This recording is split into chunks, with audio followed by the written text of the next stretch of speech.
This is Now Showing. Hello and welcome to Now Showing. I'm Beau. I'm Ben. And this is the podcast where we argue about movies. And this week's spoiler-filled discussion is on Hunger Games, Catch a Hunger Game, Mockingjay Part 2. I guess I lost interest somewhere in the middle there. Take it away. The Hunger Games, based off the novels by Suzanne Collins, is probably the biggest film series currently on the silver screen. And Mockingjay Part 2 is the final installment of this mammoth franchise. The last book has been split into two parts for the film version, similar to the Harry Potter finale. And there is no messing around with the Hunger Games. We're thrown straight in, picking up exactly where we left off with Part 1, immersed jarringly and quickly into the world of Panem. Katniss is recovering from the attack from Peter, and the resistance, made from uniting all of the outer districts, are drawing close to the capital and their oppressor, President Snow. Right from the get-go, I was hit with just how immense this setting is, with trips to other districts lasting a whole night of flight. The size of the world and the setting is immense, and it feels that way.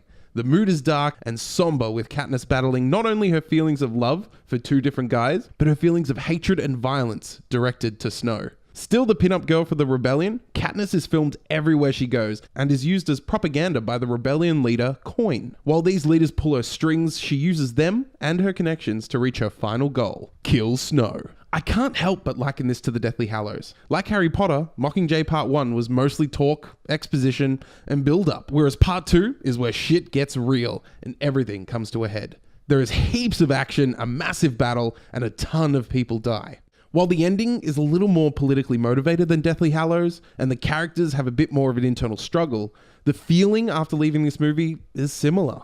You feel a little let down, and that all of this action and build-up, coupled with characters being killed off left, right, and center, was for very little.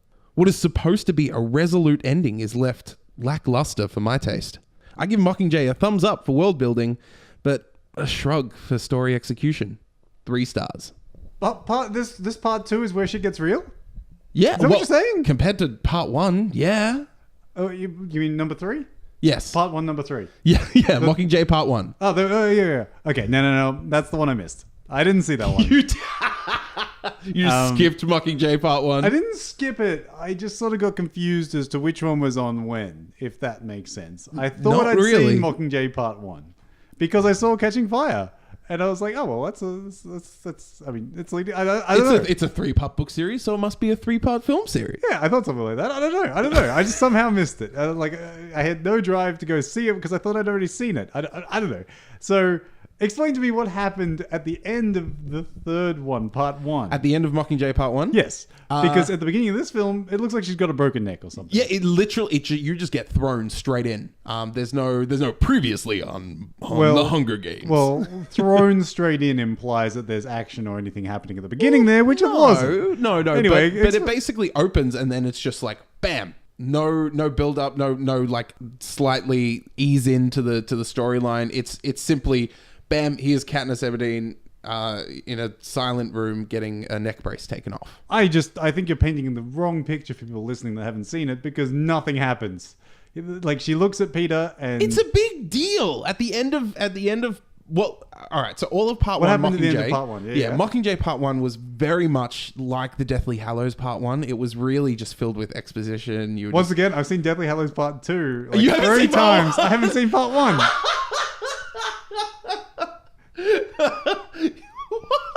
Okay. Why?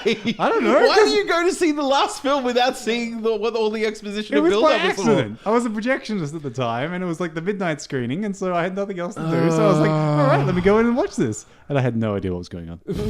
I'm not surprised. But I'll agree with you. The tone and the mood and the execution of them were very similar. Yes. Yeah, it was very, very similar. And this is the setup. Like, if you had have seen the Part 1 of either... Well, what happens in Part 1? So Part 1 was mostly building up the rebellion, showing the rebellion and the resistance, and basically Katniss dealing with a film crew that's following her around for propaganda purposes and starting to realize that she's the face of the rebellion, whether she likes it or not, and starting to sort of not accept that she's being used as a pawn by the leader of the rebellion, Coin, but starting to say, well, okay, this is what's going to be happening. I'm going to use this to my advantage and think up a way to get what I want out of these people pulling my strings and using me. Mm-hmm. Yeah? And there were some scenes that seemed to flow over from that. Like Natalie Dormer's directing the soldiers into positions so they can film the propaganda material. My God, Natalie Dormer is just the best. She is the best. She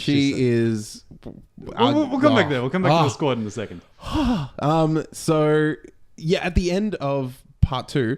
Basically, nothing happens. Yeah, part 1. And part 1. Sorry. Don't get confusing here. What you mean is the third film, Mockingjay Part 1. Yeah, sorry. The one before this one, the one that came out ages ago. Mockingjay Part 1. At the end, what is probably the only action intense scene is... The only intense scene? Yeah, in Mockingjay Part 1. Uh-huh. Is where Peter gets released by the Capitol because he was held hostage for ages, and you watched him through the whole film. Like, as he came up on screen being interviewed by the Capitol, he was getting more gaunt and skinny and like terrifyingly weak, and it was super scary to watch him transform like that. And then he got released and released and you see him in this holding room. Where Katniss goes in to be like, oh my God, Peter, are you okay? And he looks gaunt and malnourished and terrifying.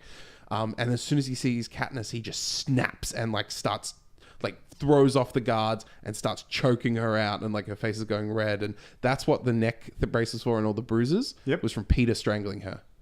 Cool. Almost killing her. It was crazy. So it was So basically, Peter had been brainwashed. Yeah. And he was a sleeper cell to kill Katniss. Yeah. And so this film opens on they've subdued him, and he's in the bed, and they're Katniss trying to wear it out of his system. Exactly. And Katniss is recovering from almost having her neck crushed. So the next couple of scenes of Katniss sort of being used as a pawn still, but they don't want to put her on the front lines. Yep. And then she goes, she stows away on a ship, and she gets to the front lines, and once she's seen to be there at the front lines with the soldiers, they're like, oh, well, we can't pull her back now. That would seem to be weak. So let's leave her out there. But they decide to send Natalie Dormer and her film crew in with her. As well as some other elite crew members, or elite squad members. Into, theoretically, the front lines, but what they are is they're actually several miles behind the lead attack. And Natalie Dormer's setting them up and staging them for filming purposes. And they come across a few traps. But what was interesting story-wise there was we never saw the front line. Yeah. We never saw the actual attack. We only saw the destruction of the city and stuff as they're following. And I thought that was an interesting choice. Did we see any of the frontline attack in number 3? Like a tiny bit. And there was also a counter strike from the Capitol to District 13 where they were hiding out underground. It just seemed like an interesting choice to admit that. Yeah, well, I suppose it's not really part of what they were doing. It's following that squad and following the Mockingjay. And it was all from her perspective, it seemed, which was yeah. Good. No. There's occasional scene where it cuts away to Snow. Yeah. Or it cuts away to someone else. But yeah, I don't know. I thought the frontline assault was a sort of important element of this story. Well, it was brought in at the end. No. I thought not. I thought it wasn't. Because the single thing that annoyed me the most about this film was it was obstacle, such as flamethrower machines or guns, and they fight them off or they run away from them or whatever, and then they find a new location to sit in and talk. And then it happens again. And again, and again, and again into oblivion. It was like an hour of it. It just kept repeating itself. The structure of this film was really bizarre. You can imagine the 20 minutes in the beginning before she stows away of like nothing happening. And then you just rinse and repeat the same scene over and over again until you get to the final sequences where she goes up to the Capitol. With a few people dying along the way. Yeah, with a few people dying along the way. And everything supposedly has significance and stuff. There's not a single night or there's not a single moment where they're not giving a forlorn look or how significant is this or I hate being used as a pawn or any of that stuff. Do you know what I mean? Like there's not a single respite from any of that. And when the scenes are exactly the same, rinse and repeat, it was nauseating. It was dull. I was like, get to the final fight. And then the final fight happens. It's almost like it cuts away from it straight away as soon as it starts. Yeah. So the setup is after these rinse and repeat scenes of where they're fighting flamethrowers, they're fighting oil that's coming at them, or nets, or anything like that. These little pods that are set up as traps for the unwary to walk through. In a way that mirrors the Hunger Games from the first one. Exactly. To turn the war into a game. Once you finally get to the Capitol, she's marching on the front steps. Everyone gets bombed, and that's it. It's over. It's the Indiana Jones problem of she actually did nothing. She did nothing in the film. The film would have been exactly the same had she not been in it. Well, other than being that inspiring figurehead. But that's it. But what did she inspire? Who did she inspire to do what? The rebels. To do what? They were still bombing. They were still marching on the Capitol. In fact, they blew up stuff and basically saved her at the end there. And then stormed essentially the White House, not knowing she was there. Yes. So she didn't inspire them at all. She inspired them to go forward and unite. Like she was basically the figurehead of the rebellion. That's what her purpose was. Yeah, but she ultimately didn't do anything. Yeah.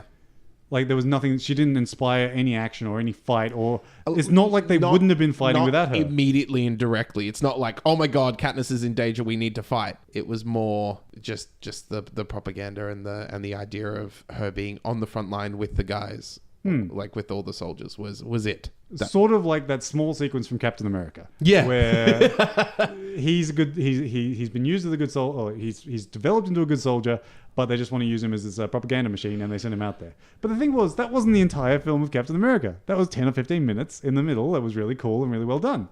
And then it moves on to something else. This was... The middle hour was that. And you throw in a couple of other stupid little gimmicks. So let's talk about those 4 or 5 scenes where they're fighting off the pods. Yep. Or they're doing the sort of Hunger Games style sequence. It was so not threatening most of the time. You know, it was something that the first one was a flamethrower. She shoots an arrow in between, flamethrowers go off, and then apparently they're not going to go off again. They just go off once and that's it. There's the laughable bit with the machine guns. So he throws a single stone at these machine guns. 2 machine guns come out of the walls and just destroy everything. They fire so many rounds off because a stone moved.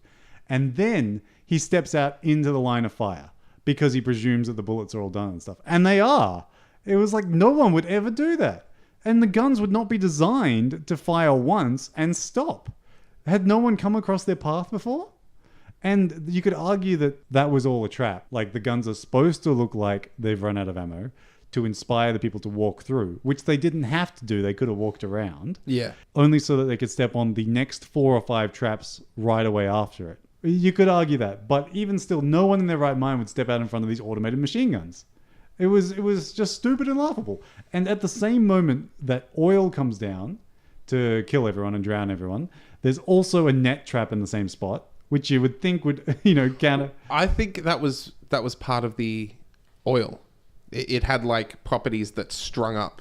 It wasn't like oil. It was some sort of metallic thing that like interacted when it hit someone. Because the game masters, create all these weird interactions of liquids and monsters and stuff. So yeah, okay, sorry, my bad. Like they step on a brick and they explode, which makes everyone else run around, and that steps on another stone, which makes the oil come out. Yeah. And then the oil does have that weird Spider-Man property of striking stuff up. And then they run up into the building only to stop like on the exact floor where the oil gets to. They didn't do anything to get away from it, essentially. It was going to stop anyway. Like they ran 2 floors up and it was over. Well, 1 floor up. Yeah, and then the oil disappeared. Where would that oil go? Is it like resetting to go again? And if it's resetting to go again, how was it safe for them to get back out? It just there was all valid questions. There was a lack of internal logic within these traps. It was like they're there just for the sake of making things interesting, but not actually there designed to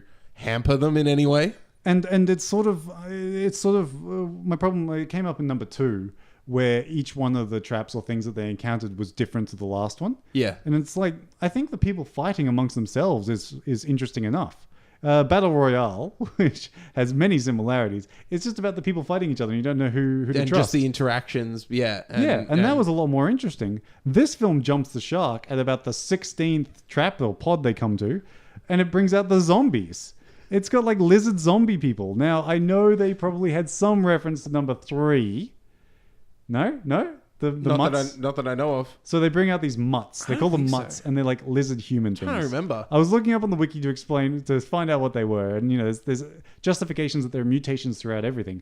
But if Snow or the Capitol can make weapons such as lizard men that are like zombies that attack you mindlessly in the sewers, Why not make an army of them and unleash them on the rebellion? Yeah.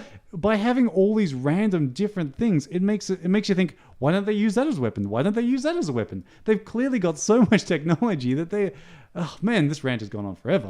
But the lack of internal logic and the fact that each trap has to be different to the next one sort of makes it so unrealistic. It would have been so much more interesting if they were just fighting people. Yeah, it makes it so over the top and futuristic to the point where you kind of wonder, why are they now just using a bow and arrow to fight? Why to fight lizard men in the sewers? Yeah, that was the jumping the shark bit for me, where it did get a good jump scare out of me, like I squealed. Yeah, I had a jump them. scare as well, and I'm usually really, really fine with that sort of stuff, and then it actually got me for a second just because they were so quick.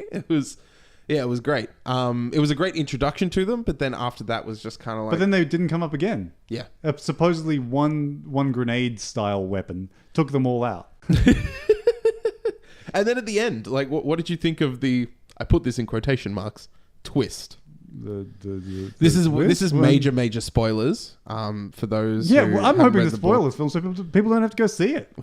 Well, the ultimate spoiler is that Coin uses Katniss as to basically fuel the rebellion, topple Snow, and then take the presidency for herself. And her first act as president is to then hold a Hunger Games. Of her own. Yeah, exactly. To basically allow people to vent their revenge through this Hunger Games. To quench their bloodthirst. Yeah, exactly. Which is just kind of like...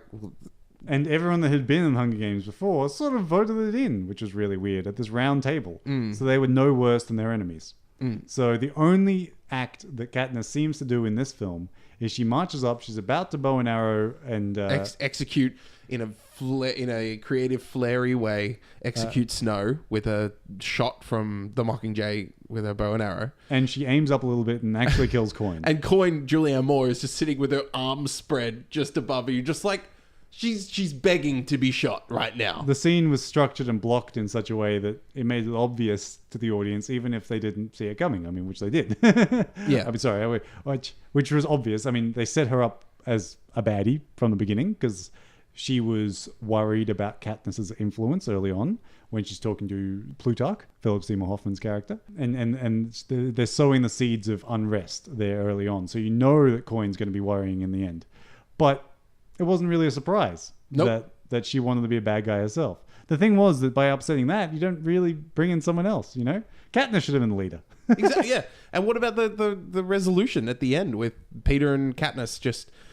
You can't cut 10 years in the future and have kids. Like, is that the Harry Potter ending? It's exactly the same as Harry Potter. Yeah. Cut to two children in the end, but futuristic. They still look young as anything. And they apparently are like 5 years in the future with children.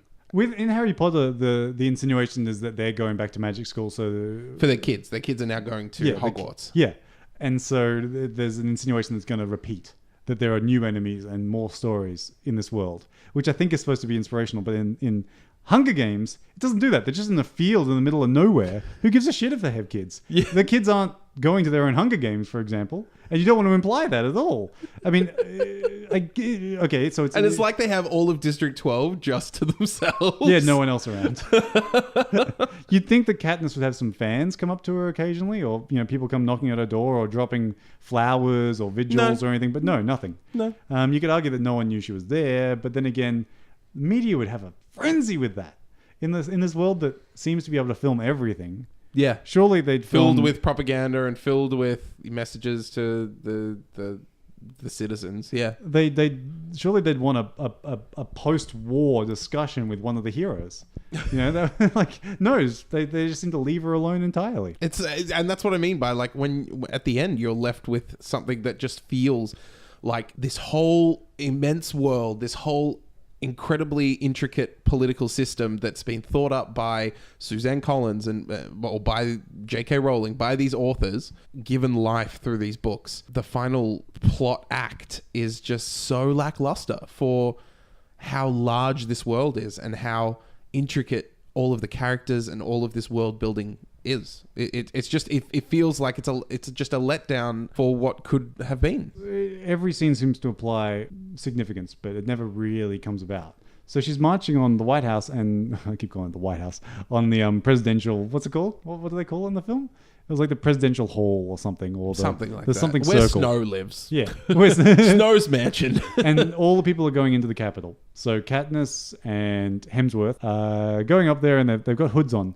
Suddenly, they're about to be found, and just in plot contrivance, there's an explosion that breaks out, and all the rebels are attacking the base. And then there's a stupid bit about hand your kids forward. Hand your kids forward. We'll take them first. Which would not have happened had the next bit not happened. So Snow was actually trying to save all the kids, and I presume the women next and then the men after.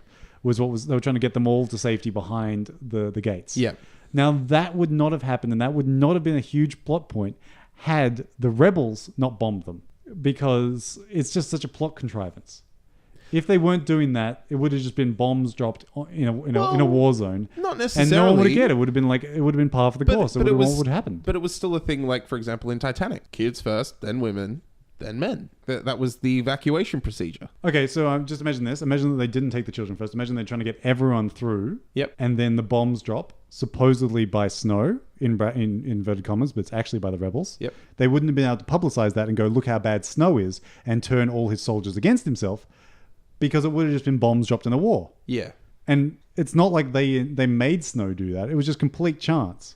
So were they going to drop the bombs before they knew the kids were coming out? I don't know. I don't have the answers, Benoit. Why are you asking me?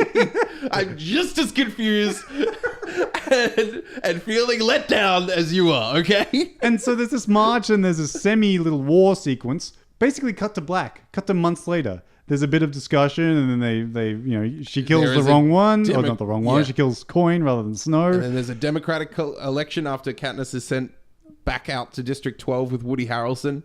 And then cut to a few weeks later, and she re-meets what's-his-face, and then cut Peter? to a few months later, and it had so many endings. And then she got kids. Later, kids. It's not really a resolve to any story that I could see. What was Katniss's progression in this film? She was put into the Hunger Games, then put again... No, not even in this film. Oh, no, that's what I'm thinking. Like, all up, she was put into the Hunger Games, then she was put into the Hunger Games again, and then she assassinated the new president. Yeah, and got a pardon. You could argue that no one else is going to get the pardon. Maybe everything she did was to get the pardon, because she got pardoned from killing, essentially, the new president. What do you mean everything she did? Like going out to District 12? By being such a figure, by being such a role model, and that everyone knew everything she did was always for the best and for the good of the country and for the good of the world. What, you think that she did that ahead of time because she knew she was going to kill them? What? No. But I'm trying to say that she's the only character that could assassinate Coin without any repercussions. Yes. But if that's the story, then someone else would have or could have assassinated her and just gone to jail. Like they made that point early on that... Oh, there we go. We found it. All right. She made the point early on that anyone can kill anyone. You just have to be willing to sacrifice yourself. Yes. And she was willing to sacrifice herself. She shoots Coin thinking that she's going to die or go in prison or be sacrificed herself. She had a pill of nightshade or night, whatever it is. And then the boy that Peter knocks it out of her hand. Yeah. Okay. That's what we're about. Where it's a story about the one person who wouldn't get the repercussions from killing the president. Apparently. Okay, that wasn't clear to me until I unpacked it. Is that good, or is that subtle? Is that subtle storytelling? I don't know. But does it make you feel better about the whole story in general? It makes me feel better about the setup, that they set that up earlier about anyone can kill anyone, you just have to be willing to sacrifice yourself. Okay. And then everything she went through was making her more willing to sacrifice herself. Because she was basically becoming a sourpuss and just wanted to die by the end. Yeah. But also didn't want anyone else to suffer. Okay, that makes me feel a little bit better. The tiniest little bit better about what was happening at the end there. He sits back pondering. So what were you sitting at before you came to this realization? Oh, I got to give it stars, don't I? Yeah. Oh. At some point, there has to be some sort of rating, Benoit. Well, you mean I can't just rant and continue to rant? I'm sorry. I've been ranting for too long. What did you dislike about the film? I think you basically covered everything, honestly. It was all... Oh, I have not started. We were just scratching the surface, man. I'm only like a quarter down on my list. Okay. Things you like then. I love the world, the setup of the world, which is really just a credit to Suzanne Collins. In the early world building stages, there were some really cool moments, like her stowing away on the ship.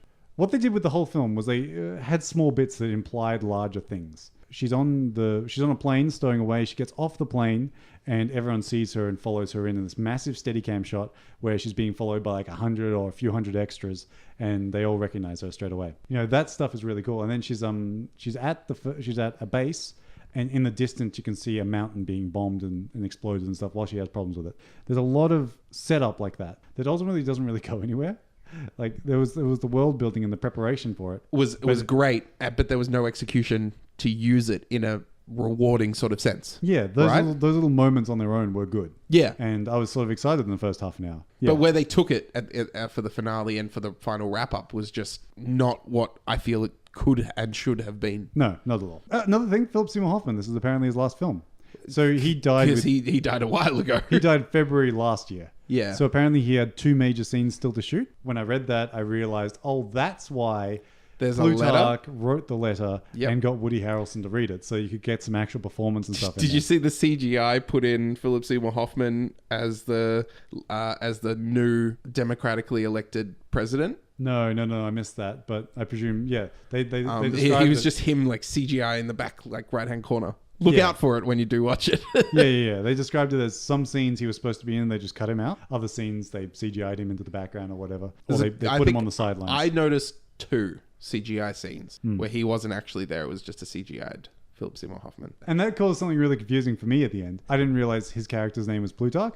I thought Plutarch was the lady that eventually became the presidential candidate. And so she was thanking Katniss. Yep. Which it didn't really matter much, I guess. You know, it doesn't matter who was doing it. Yeah, I didn't know who Plutarch was. Yeah, I didn't know who it was until afterwards, and then I realized. And then you put 2 and 2 together and realized the meta reason they did that was because the actor died and there wasn't a performance. So it's basically he was the mastermind. But no, see, that's another time where the film goes, there's so much importance and significance in Plutarch being the mastermind behind things, but no, it doesn't really matter. No, he wasn't the mastermind of much. They stormed the Capitol, they bombed it, they took it. Like there wasn't much planning, and there wasn't 4 films worth of like twists and turns and stuff. But it was the overarching plan in terms of overthrowing Snow, as well as overthrowing a person who meant to take power and was using the rebellion to do it. He was like the ultimate God figure good guy thing, pulling all the strings to better the realm. So there seems to be a whole series of these films now where there's a setup in the first one that's sort of like a standalone concept. Something that would have been a 90s B-grade film.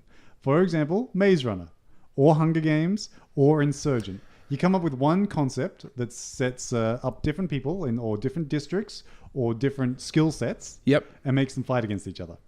Then in the second film, it turns out that there's something underlying all that. Essentially a bad guy that's doing it for a purpose. And then you split the third story into 2 halves and you have your 3 and 4. It's really weird that they're all exactly the same film. Maze Runner and Hunger Games are very, very similar in terms of that setup of you go into this battle. We still haven't Insurgent's a little bit different in that it's the city, but they still set up the different factions. Yes. That have different skill sets and then make them fight amongst each other by having a battle. And the one bad guy who, in Insurgent's case, is Kate Winslet, who then gets assassinated. Who looks so similar to Julianne Moore in this as well. Who then gets assassinated by the rebellion leader, who then wants to take power for herself, using the main female protagonist to achieve it. Yeah, because at the end of Insurgent, which is the sequel to Divergent, so we're spoiling that one too. Yep. We have. I like the final scenes in Insurgent. Actually, Insurgent I enjoyed a lot more than this film. But the premise is almost exactly the same. It just takes place in one city as opposed to an entire world. It is almost exactly the same film and exactly the same plot. It's nuts. Maze Runner, a little bit different. I would say. Wait. So only the first Maze Runner's out, isn't it? No, second one. Scorch Trials is done. It's done? Oh, did you see it? Yeah. So at the end there, did they escape the thing and find out that the bad guys are actually the good guys and there's an underlying presidential candidate who's really bad? And they found out that who they thought were the good guys are actually the bad guys. Which leads me on to my thing of like, you know, like these films are sort of structurally similar. They're a B-grade movie concept. You take this one idea of the Hunger Games or the Divergent concept of the factions, and then you try and expand it by making it more significant and just expanding on that one concept and then repeating it in 2, 3, and 4. How the Hunger Games were needlessly repeated in this film. It's like you make these things go for longer and somehow they seem better. My idea is, would they be better as a standalone? Like, would anyone... If you left Hunger Games as one, if you left Maze Runner as one, if you left Twilight as one... They would just be a B-grade concept. A big story of, hey, there's this thing, and never gets extrapolated on. I don't think the Hunger Games number 1 would be a B-grade concept. I think that's a great concept. Battle Royale. It's not a normal film. It's a B-grade big concept film. Why? What makes it B-grade? Because of how tacky and simple it is and how simplistic. It's a concept that if you don't follow through to larger implications is just left of center idea and a left of center world that's created just for this 2 hours. Yeah, like you have to suspend your disbelief on one concept that entire cities could allow their kids to fight to the death for their own amusement. When you hear that concept, you're like, who would actually agree to that? Why? Imagine the first year. Imagine Hunger Games number 1. People, would they be okay with that? Well, the general consensus would be no. People wouldn't be fine with that. You take this one exaggeration of an idea and suspend your disbelief on that. So by bringing in these other films, 2, 3, and 4, to sort of extrapolate on the concept and explain how bad the world is, it just seems like it's a long-winded way of going, hey, by the way, guys, that first film wasn't a B-grade concept. This is actually some serious stuff. And the more they try and hammer that home, the more it doesn't work for me. You just need to accept that one B-grade concept and just run with it. But you and I both said that the sheer immensity of the world, and for me, the complexity of the characters was great. It was just that they didn't do anything rewarding with that build-up, with that world creation and with that character creation. They didn't do enough with it that made it a rewarding use of what could have been an incredibly interesting plot. Yeah, and they had 4 films to do it. They had 4 films and a lot of time to do it, and they didn't. So I'm not too pleased with this. This is very dull. I was very bored. I was looking at my watch the whole time. It's overlong. It's overly moody. There's no fun bits. At no point is there any fun to be had in this film. I'm giving it 1.5 stars. Wow. And it's only got what little bit it does have, because occasionally there were moments where I was like, oh, this could go somewhere, or there's some good bombings, or there's some good ships. But ultimately, it's not a very fun journey. It's not a fun movie, and it's not very satisfying. I'm all right. You can leave it at 1.5 stars. I'm sticking with 3. 3? Yeah. 3 stars. I think the quality of the movie is above average. Like, the visual effects are great, and I think the world itself is very interesting. So I think that makes it above average, but not what we were hoping and expecting from such a complex and awesome world created by Suzanne Collins. I walked out of it feeling so disinterested. I said to you I was disinterested as we walked out of the film, and you were like, disinterested in the way of Black Mass? And no, I'd even prefer to watch Black Mass again, because... What? Proper world, proper stuff happening. Get fucked. Go die in a hole. You would rather watch Black... Oh. Yeah, I'd rather watch Black Mass than this God, one. That was... Oh. I was angry when it came out of that film. No, you're making me angry just remembering the experience. Oh, God. Worse than Black Mass? Yeah, this is worse than Black Mass. I don't understand you. Black Mass had some good characters, some good performances. Why do I even respect your opinion? I don't think you do. I don't respect yours.